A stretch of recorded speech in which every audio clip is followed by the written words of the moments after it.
Maraming salamat po sa lahat ng mga nanonood ngayon. Salamat po sa ating mga special guests or first timers, sa ating mga regular viewers na nanonood po ng ating Thursday timeline. Maraming salamat po. At wag mo pong kalimutan na i-share po ito sa inyong Facebook wall, sa inyong family, sa inyong friends, sa loved ones, para marami pa po ang ma-encourage at makarinig ng Word of God. At bago po ang lahat, magbukas po muna ako sa prayer. Hallelujah, Father, in the name of Jesus Christ. Lord, maraming salamat, Panginoon, sa kabutihan mo. Salamat, Lord God, dahil patuloy na binubuksan mo po ang aming puso, ang aming isipan, Panginoon, sa iyong salita, Panginoon. Lord, dalangin ko, pangunahan mo po ang aking bibig, Panginoon, at dalangin ko lahat ng lalabas sa aking bibig, Panginoon, ay nanggagaling lamang, Panginoon, sa inyong puso, O God. At Lord, maging encouragement ito, maging enlightenment po ito sa mga taong nakikinig, at continue to open their heart and mind sa word mo, Lord God. Maraming salamat, O God, in Jesus' name. Amen and amen. And welcome po again sa ating Thursday timeline, at ang ating pong pag-uusapan ay makikita po sa Jeremiah or Jeremias chapter 31 verse 3. Sabi po dito, nung una ang Panginoon ay nagpakita sa Israelita at nagsabi, "Inibig ko kayo ng walang hanggang pag-ibig. Sa kagandahang loob ko, pinalapit ko kayo sa akin." At ang pamagot po ng aking ituturo ngayon, mahalaga ka sa Diyos. Ayan, so mahalaga ka sa Diyos. Sino po dito yung nakakaramdam na parang hindi siya mahalaga sa Diyos? Sasabihin ko po ngayong oras na to, mahalaga ka po sa Diyos at hindi po nagbabago ang pag-ibig po ng Diyos sa iyo. At mahalaga ka rin sa iyong mga kaibigan, na mga mahal mo sa buhay. Pero kung tayo ay nakakaramdam ng mga ganyan, na parang hindi tayo mahalaga sa mga nakapaligid sa atin, it's natural. Ayan, it's natural po. Kasi hindi po lahat ay kaya po tayong pahalagahan. Pero ang Diyos po ay laging nandyan para sa atin, para ipadama po sa atin na tayo ay mahalaga po sa Kanya. Ang halaga mo sa Diyos ay unang-una, hindi nagbabago. Hindi po nagbabago ang pagpapahalaga po ng Diyos sa iyo. Sabi nga sa kanyang salita sa Hebrew 13 verse 8, siya ang Diyos na hindi nagbabago noon, ngayon at kailanman. So kung ano po yung pagpapahalaga niya sa iyo 2,000 years ago nang siya ay pinako sa krus para sa ating mga kasalanan, para tayo ay mapatawad sa ating mga kasalanan, hanggang ngayon po kung ano ang pagtingin po sa iyo ng Diyos, hanggang ngayon ay ganun pa rin po. Kasi you are worth fighting for. Para po sa Panginoon, karapat-dapat kang ipaglaban at karapat-dapat kang pahalagahan. Hindi po siya nagbabago kasi yun po ang kanyang personality. Kahit marami po tayong pagkukulang, marami po tayong kasalanan, pero still, hindi po nagbabago ang pagmamahal, ang pagtingin, at ang pagpapahalaga po sa iyo ng Diyos. Hindi po yan nagbabago. Ikaw, pwede ka magbago. Ako, pwede ako magbago. Yung mga taong nasa paligid po natin, pwedeng magbago, lalo na kapag hindi po natin nami-meet yung gusto nila, at minsan tayo, ganun tayo, kapag hindi natin nami-meet yung standard natin, o hindi nila nami-meet yung standard natin, nawawala yung value nila sa buhay natin. Kahit tayo sa kanila, kapag hindi natin na-meet yung gusto nila, nagbabago po yung pagtingin nila sa atin. Lalo na kapag wala kang pera, kapos ka sa ganito, minsan nawawala yung halaga, at binibigyan tayo ng halaga ng mga taong nasa paligid natin or mismo tayo kapag ganito yung estado ng buhay niya or ganito yung estado ng buhay natin.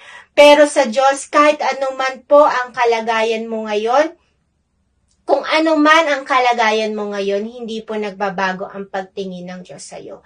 Kaya mapapansin mo, kahit marami kang pagkukulang, marami kang nagagawa na kasalanan, pero still si Lord hindi nagbabago, still bine-bless ka niya.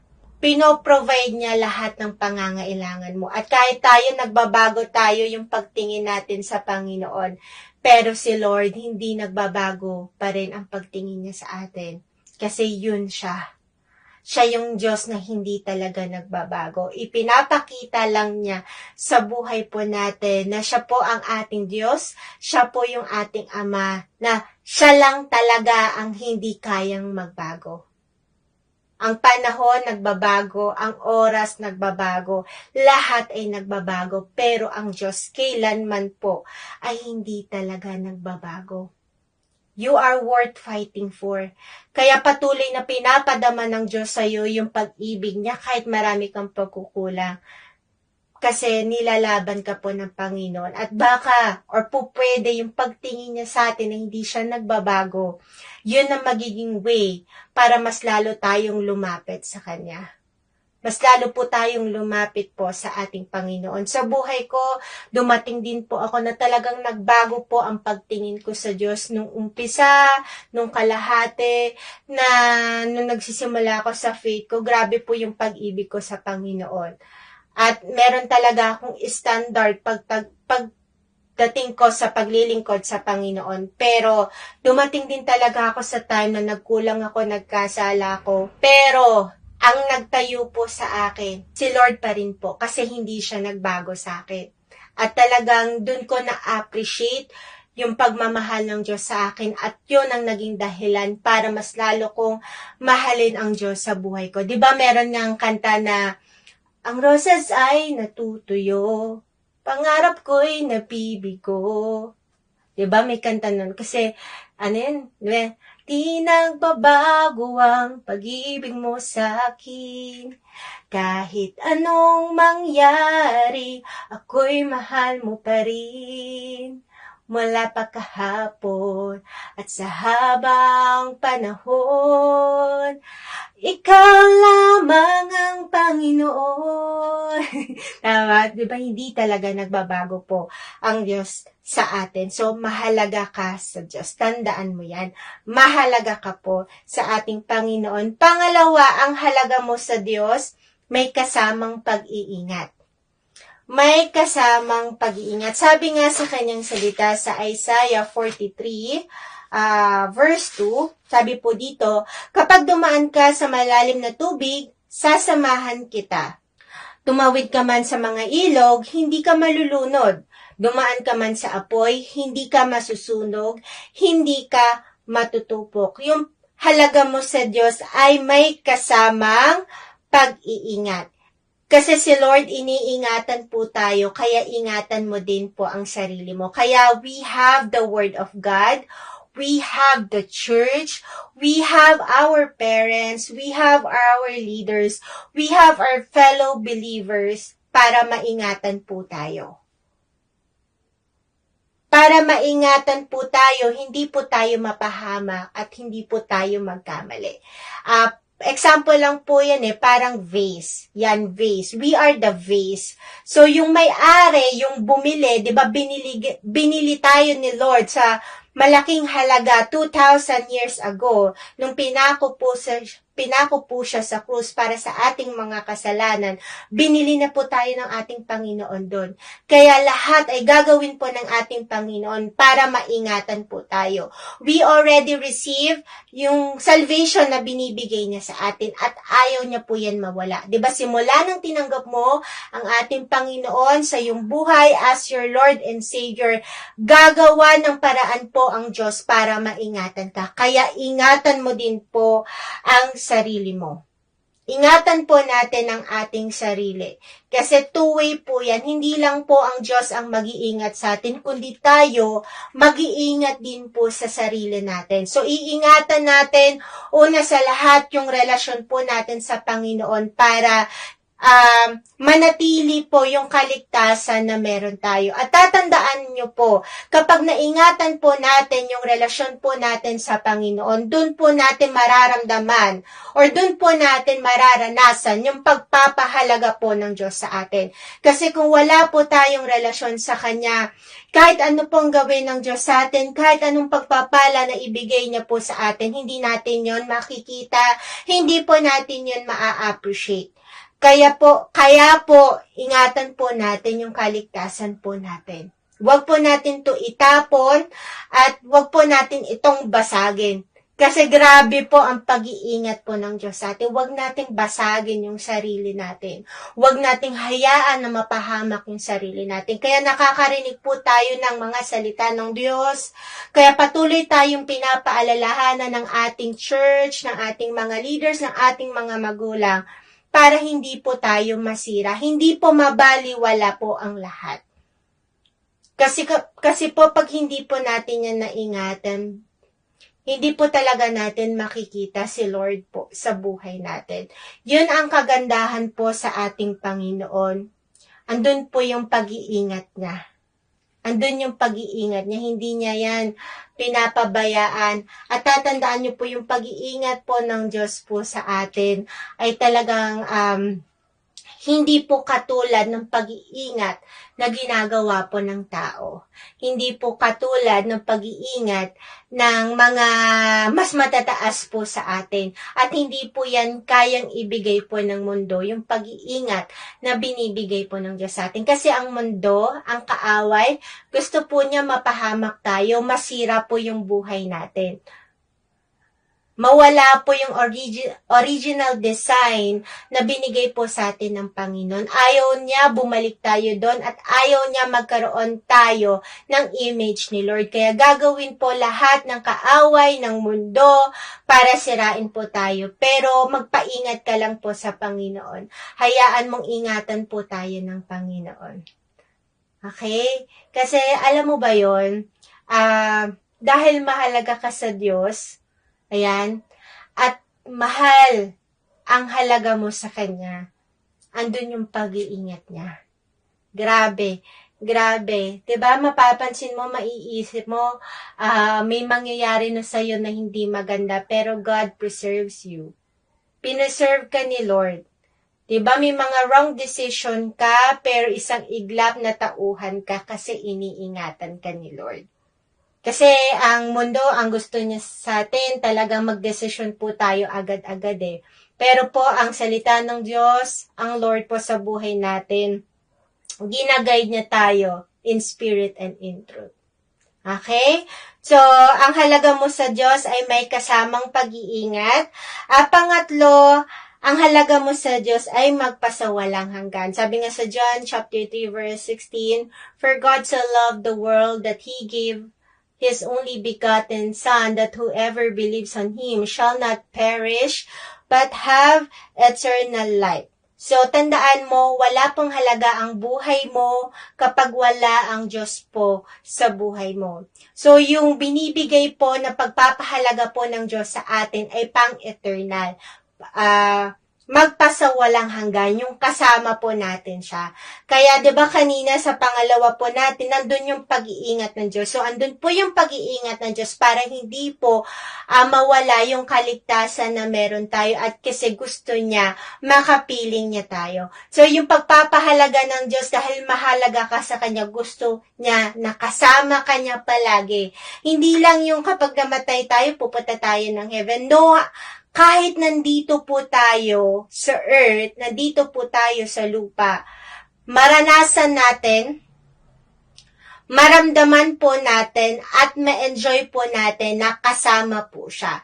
Magpasawalang hanggan ngayon, bukas, sa susunod, hanggang sa oras na po natin, kasama po natin ang Panginoon. Kasama po natin siya, at kapag kasama po natin siya, mararanasan natin yung matinding pagmamahal niya. Kaya nga sinabing mahalaga ka eh. Ibig sabihin, mahal ang halaga mo. Kaya grabe ang ginagawa ng Diyos po sa buhay mo at sa buhay ko. Huwag lang po natin yun baliwalain. Tandaan po natin, hindi kayang ibigay ng pera, hindi kayang ibigay ng bagay, hindi kayang ibigay ng accomplishment yung kagalakan na ibinibigay po ng ating Panginoon.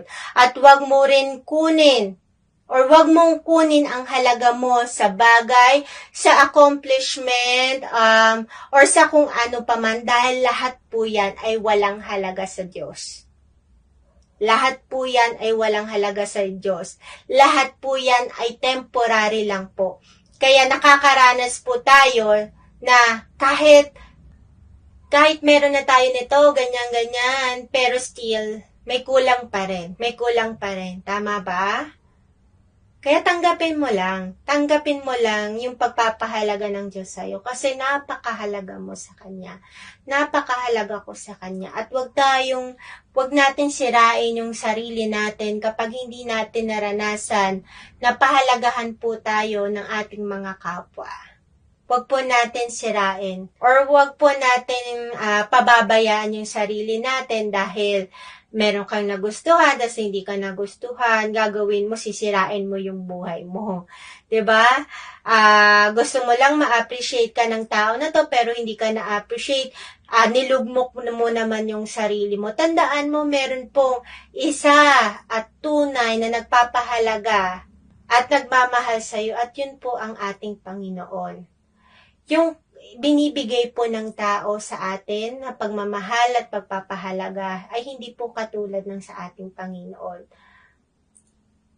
Limited po ang tao, pero ang Diyos po, napaka-unlimited po.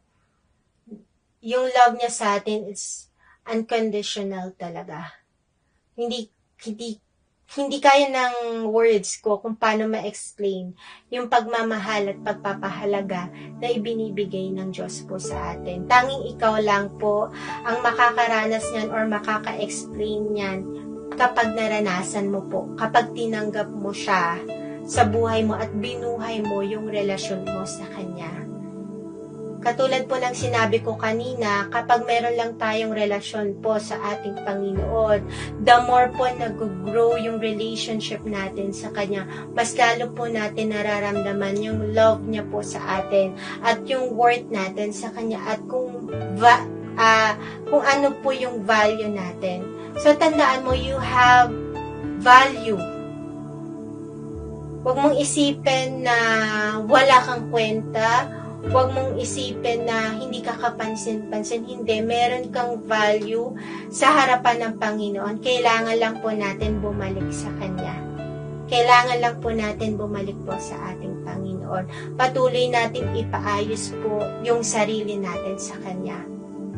Huwag na po tayong maghanap-hanap ng kung ano-ano pa. Diyos lang po, sapat na po para sa atin. Okay? So, conclusion po, huwag mo isipin na hindi ka mahalaga sa Diyos. Mahalaga ka sa Kanya. Uulitin ko, no? Mahalaga ka sa Kanya. Tanggapin mo lang ang pagpapahalaga na binibigay niya sa iyo. Huwag ka nang malungkot. Huwag ka nang malungkot sa oras na to. Tanggapin mo yung pagmamahal at pagpapahalaga na ibinibigay po sa iyo. Huwag ka nang mag-imo. Huwag kang magkulong. Mahal ka po ng ating Panginoon. You still have purpose. May reason si Lord kung bakit binuhay ka niya. May reason si Lord kung bakit hanggang ngayon nakakapaglingkod ka pa rin sa Kanya. Kasi napakahalaga mo po sa Kanya at napakahalaga ko po sa ating Panginoon. At yun lamang po, at maraming salamat po sa pakikinig at magsara po ako sa panalangin. Panginoon, maraming salamat sa word na ibinigay mo sa amin. Lord, maraming salamat sa unconditional love. Salamat, Lord, dahil patuloy mo kaming pinapahalagahan. Kahit, Lord, minsan hindi ganun yung trato namin sa iyo, Panginoon. Sorry, Lord, kung binabaliwala ka po namin at hinahanap po namin yung worth namin sa tao, sa bagay, sa accomplishment, or kung ano pa man, Panginoon o God. Lord, patawarin niyo po kami at patuloy na buksan niyo po ang puso ng bawat isa, Panginoon, sa iyong harapan. Patuloy na lumalim ang kanilang relasyon sa inyo, Panginoon. I pray for your comfort. I pray for joy. I pray for peace, Panginoon. At especially, Lord, I pray for love, O God. Kasi baliwala po ang lahat kung hindi po namin nararanasan yung pag-ibig mo sa aming buhay.